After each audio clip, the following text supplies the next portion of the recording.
வலது திருக்கையால திருமுடியை காட்டுறார், இடது திருக்கையால திருவடியை காட்டுகிறார். விதீஷாதீஷத்வாத் கடத இதி சம்ஸ்பிருஷ்ய வததி நிஹீனானாம் சரணமிதி பாகுஸ்ததிதரஹ.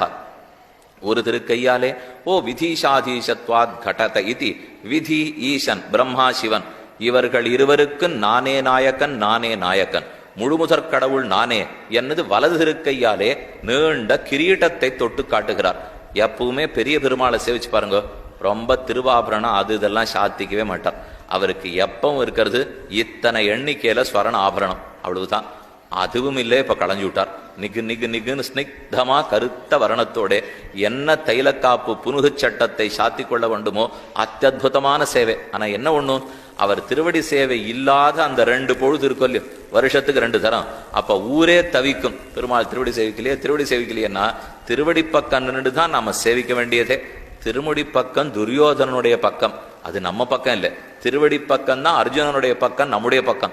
அந்த திருவடியை சேவிக்க முடியலேங்கிறது சரணாகதி சாஸ்திரமே ஆட்டங்கண்டு போய்விடும். என்ன உலகமளந்த பொன் அடியே அடைந்துந்தேன்னு தான் பாசுரம். நாகணமிஷ நம்பிரான் சரணே சரணன்னு பாசுரம். உன் அடிக்கீழ் அமர்ந்து புகுந்தேனேன்னு பாடல்.